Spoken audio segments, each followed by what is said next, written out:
Hello दोस्तों, नमस्कार। आप सभी का हमारे इस YouTube channel audio books of Prince में तहे दिल से स्वागत है।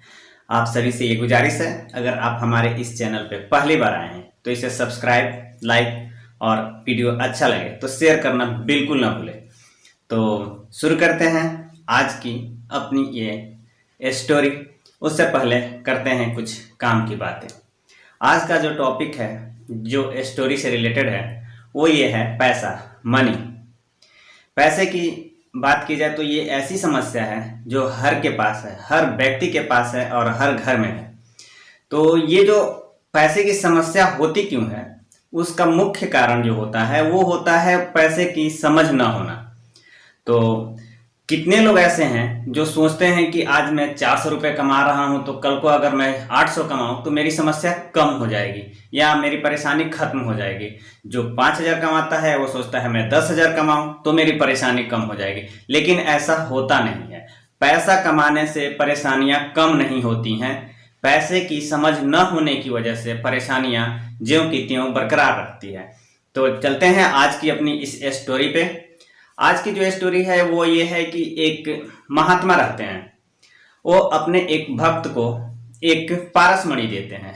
पारसमणि का मैं बता दूं डेफिनेशन कि वो ऐसा मणि यानी ऐसा एक पत्थर होता है जिसे अगर हम किसी भी चीज यानी लोहा या किसी धातु में टच करें तो वो सोना बदलने की ताकत रखता है, सोना हो जाएगा। जैसे लोहे को टच किया जाए पारसमणि से तो वो सोना हो जाता है। तो महात्मा जी ने अपने उस भक्त को वो अपना पारसमणि 1 महीने के लिए देते हैं और बोलते हैं, लो तुम इसका जो करना चाहे, जैसा इस्तेमाल करना चाहो कर लो। और फिर भक्त अपने घर उस मणि को, उस पत्थर को लेकर के आता है। वो तो एकदम खुश था कि अब जाएंगे और पूरा छापेंगे, पूरा सोना ही सोना कर देंगे अपने घर में भर के। मार्केट से जाएंगे, लोहा खरीद के लाएंगे, टच करेंगे और सोना। तो वो यही सोच करके मार्केट जाता है तो उसे लोहे का भाव तो पता होता नहीं है, जाता है मार्केट में लोहे का भाव पता करता है। लोहे का भाव जैसे ही पूछता है तो दुकानदार से ये बोलता है, लग रहा है लोहा कुछ महंगा आप बता रहे हो हमें। दुकानदार बोलता है, हाँ बात यह है कि लोहा महंगा नहीं बता रहा हूं मैं, लोहा का अभी 2 दिन पहले ही रेट 3 रुपये 5 रुपये बढ़ गया है।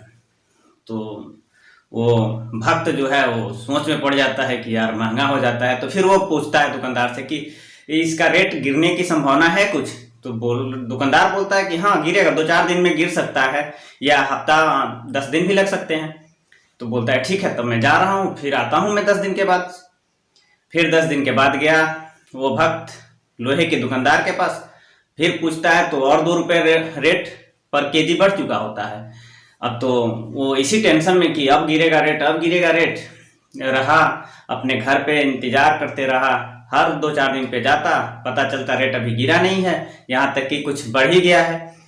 तब तक उसका 1 महीना बीत चुका और वो महात्मा अपने भक्त के घर आते हैं और बोलते हैं, बाबू मेरा पारसमणि दो, तुम्हारा समय खत्म हुआ।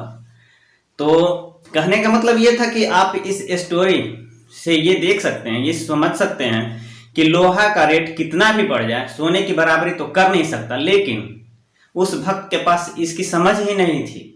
जब वो अपने हाथ से वो पारसमणि अब वापस कर देता है महात्मा जी को, तब उसे समझ आता है महात्मा जी के द्वारा कि तुमने कितनी बड़ी बेवकूफ़ी की कि तुम्हें इतना नहीं पता कि सोना और लोहा में अंतर ही क्या होता है।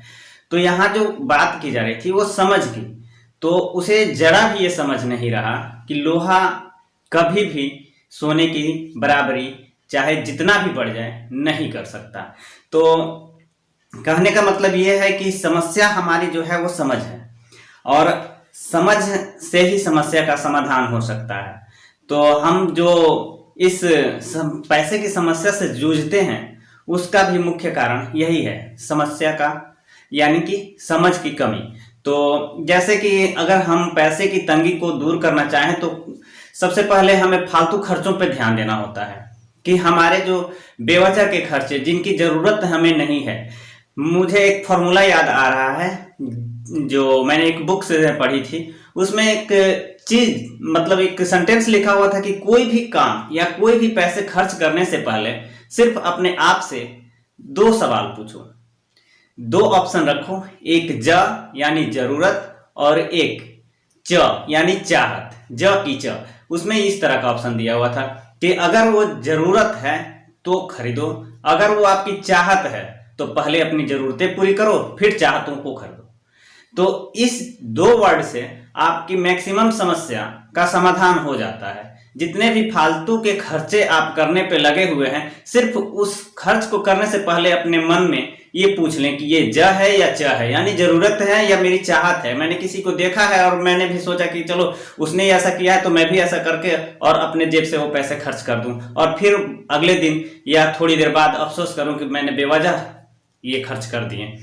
तो इस तरह की छोटी छोटी जो खर्चे हैं ना, उनको अगर रोका जाए तो अपनी बहुत सी समस्या का समाधान कर सकते हैं। और ये छोटी छोटी जो खर्चे हैं वो वैसे ही हैं जैसे एक बड़े से जहाज में एक छोटा सा छेद जो पूरे जहाज को डुबोने के लिए काफी होता है, वैसे ही ये हमारे छोटे खर्चे भी हमें डुबोने के लिए काफी करते हैं। तो ये हमें इस तरह से अपने आप को कंट्रोल करके, अपने खर्चों पे कंट्रोल करके अपने परिवार में खुशियां ला सकते हैं और मजे से रह सकते हैं। तो थैंक यू दोस्तों, मिलते हैं अगले वीडियो में, तब तक के लिए गुड लक, बाय।